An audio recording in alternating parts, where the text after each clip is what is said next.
പ്രവാസി വ്യവസായിയെ തോക്ക് ചൂണ്ടി തട്ടിക്കൊണ്ടുപോയ കേസിൽ കൊട്ടേഷൻ സംഘത്തെ ബന്ധപ്പെടാൻ സംഘം ഉപയോഗിച്ചത് ആധുനിക സംവിധാനങ്ങളാണെന്ന് പോലീസ്.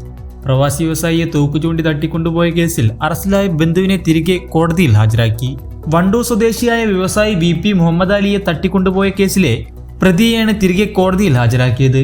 മുഹമ്മദ് അലിയുടെ പിതാവിന്റെ സഹോദരപുത്രൻ മലപ്പുറം പൂങ്ങാട് പീഡിയക്കൽ വീട്ടിൽ സിയാസിനെയാണ് തിരികെ കോടതിയിൽ ഹാജരാക്കിയത്. ആസൂത്രണം മുതൽ കൃത്യം നടപ്പാക്കിയത് വരെ പരിചയമില്ലാത്ത വിധത്തിലുള്ള ആപ്ലിക്കേഷനുകളാണ് ഉപയോഗിച്ചതെന്ന് പോലീസ് പറയുന്നത്. വിദേശത്തുള്ളവർക്ക് ഇതിലുള്ള ബന്ധം അന്വേഷിച്ചു വരികയാണ് പോലീസ്. കേസിൽ ഇനിയും ചിലർ കൂടി പിടിയിലാകാനുണ്ട്. തെളിവെടുപ്പിനായാണ് സിയാസിനെ കസ്റ്റഡിയിൽ നിന്നും വാങ്ങിയിരുന്നത്. 2025 ഡിസംബർ 6 മലപ്പുറം വണ്ടൂർ സ്വദേശിയെ പ്രവാസി വ്യവസായിയായ മുഹമ്മദ് അലിയെ ഒരു സംഘം തോക്ക് ചൂണ്ടി തിരുമറ്റക്കോട്ട് നിന്നും തട്ടിക്കൊണ്ടുപോയത്. മുഹമ്മദ് അലി സഞ്ചരിച്ചിരുന്ന ആഡംബര കാർ പിന്തുടർന്ന് ആക്രമിച്ചായിരുന്നു ഇത്. ആദ്യം കൊട്ടേഷൻ സംഘത്തിലെ ചിലരെ അറസ്റ്റ് ചെയ്ത പോലീസ് വിശദമായ അന്വേഷണത്തിന് ഒടുവിലാണ് നേരത്തെ മുഹമ്മദ് അലിയുടെ വ്യവസായ സംരംഭങ്ങൾ നോക്കി നടത്തിയിരുന്ന ബന്ധുവിലേക്ക് എത്തിയത്.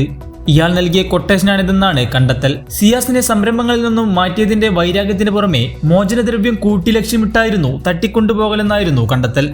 70 കോടി രൂപയുടെ മോചനദ്രവ്യം ആവശ്യപ്പെട്ട ഘട്ടത്തിലാണ് കോതകുർശിയിൽ കൊട്ടേഷൻ സംഘം പാർപ്പിച്ചിരുന്ന വീട്ടിൽ നിന്നും മുഹമ്മദ് അലി രക്ഷപ്പെട്ടത്. കൊട്ടേഷൻ സംഘങ്ങൾ മദ്യപിച്ച് ഉറങ്ങിയ ഘട്ടത്തിലായിരുന്നു ഇത്. സിയാസ് ഉൾപ്പെടെ കേസിൽ നേരിട്ടും അല്ലാതെയും പങ്കാളിയായ 15 പേർ ഇതിനകം പിടിയിലായിട്ടുണ്ട്.